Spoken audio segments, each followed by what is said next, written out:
Gripping testimony today in the trial of 76-year-old John Spooner. He's the South Side resident accused of shooting and killing 13-year-old Darius Simmons in May of last year. Today, Simmons' mother took the stand and described in detail what it was like to see her son gunned down right in front of her. It was also revealed for the first time today that the shooting was caught on video. CBS 58's Laura Rodriguez live at the courthouse tonight with more on these new developments. Laura? Paul, that's right. Well, today we heard testimony from neighbors, the victim's mother, the victim's brother. We also heard testimony from police officers and detectives who were on the scene the day of the shooting. But the most emotional part of the trial by far today was when prosecutors played surveillance video of John Spooner shooting 13-year-old Darius Simmons to death. The courtroom immediately became silent, and Darius Simmons' mother glanced down the entire time, nodding her head so she wouldn't have to see that video. Other family members were in tears, especially when the clip of the shooting was played for a second time. John Spooner also watched and was sitting right in front of the screen. Another emotional moment was when Darius's mother, Patricia Larry, took the stand. Larry said she remembers seeing Spooner approach her son as he was taking out the garbage on the morning of May 31st, 2012. She testified that her son then put his hands up because Spooner asked him to, and she then called 911. He told Darius that he's going to teach him not to steal. That he's going to teach him not to steal? Yes. And what happened then? He shot him. I checked for a pulse. Did you find Darius with a pulse? No. I checked both his wrists to see that he have a pulse. And he didn't have a pulse. And then when his wrist, so I went to his neck. I pulled his shirt up. And that's why I seen in his chest he had a bullet hole. Tensions also ran high when defense attorney Frank Gimble cross-examined Darius Simmons' mother. Gimble asked Larry why she never told authorities that Spooner said, "I want to teach him not to steal." Larry then responded that she informed her lawyer about what Spooner said that day, and this response caused an argument about attorney-client privilege between the prosecution and also between the defense. Now, a video of Spooner's interrogation was shown at the end of the trial today. Now, in that video, Spooner admits to shooting 13-year-old Darius Simmons, and he said it was because he wanted his shotguns back. And as for that surveillance video of the shooting that I mentioned earlier during this live shot, we're taking a closer look at that to see if it's too graphic to show on air, but we'll have the latest tonight at 10. We are reporting live outside Milwaukee's safety building. Laura Rodriguez, CBS 58 News. All right, thank you. What are we seeing here? You see Darius Simmons descend the stairs at 1905 West Arrow Street, and he's taking the cart from the curb line back to the backyard or side of the house. And you saw Mr. Spooner going into the house at 1909 West Arrow Street.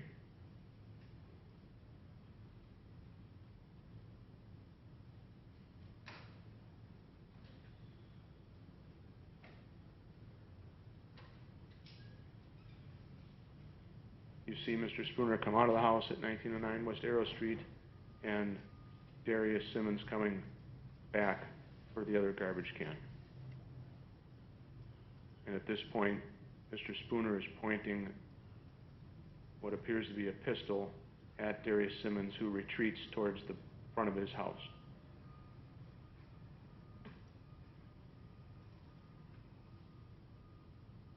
You see Simmons attempt to walk past Spooner to what appears to go back into the house, but he is stopped by Spooner, and it appears that their attention is drawn to the front door at 1905 West Arrow Street.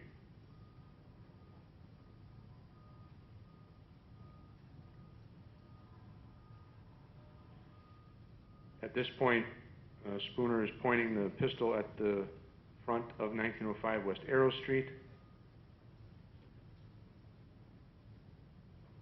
and he's pointing in that direction. He returns and is pointing it now again at Simmons. He dropped his hand, but at this point he raises it again and fires what appears to be firing at Simmons at this point in the video. Simmons reacts to the discharge by backing up at first and then running.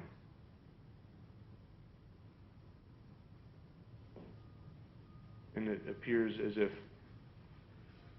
there is more than one shot fired in this, as Spooner continues to point down the sidewalk eastbound. And now he's manipulating the pistol in the video at this time. Thank you, Detective Miller. Our top story. After watching the murder play out on surveillance video, jurors wasted no time in finding 76-year-old John Spooner guilty of first-degree intentional homicide. CBS 58's Carlos Vergara was in the courtroom this afternoon when that verdict was read. He joins us now live with more. Paul, Michelle, it did not take very long for the jury to come back with a guilty verdict of first-degree intentional homicide against John Spooner, 76-year-old John Spooner. And there was a smoking gun, if you will, in this case. Video surveillance installed by John Spooner at his own home after he says he was repeatedly burglarized. But in May of 2012, it would catch Spooner in the act of gunning down 13-year-old Darius Simmons, the boy he says was responsible for breaking into his home. The defense never argued Spooner's actions but questioned whether he had intent to kill Simmons. So after the guilty verdict earlier today, another phase to the trial, in which Spooner entered a plea of not guilty by reason of insanity. A psychiatrist testifying for the defense in this second phase, confirming that Spooner, quote, at that moment was not in a clear frame of mind, unquote. The family has a concern again about the insanity plea in that part of the phase. They feel that it is indeed, at least in their minds, somewhat of an excuse. They feel that, whether one wants to argue it was premeditated or not, that certainly he knew what he was doing, that she believes that he was sane, and she thinks it's very important for her and her family that indeed the jury agrees that indeed the family thinks that he knew what he was doing. So John Spooner guilty of first-degree intentional homicide. The second phase to try and convince the jury that he was temporarily insane due to his wife's death and the deterioration of the South Side over the last 30 years. That would finally make him snap, according to the psychiatrist who took the stand.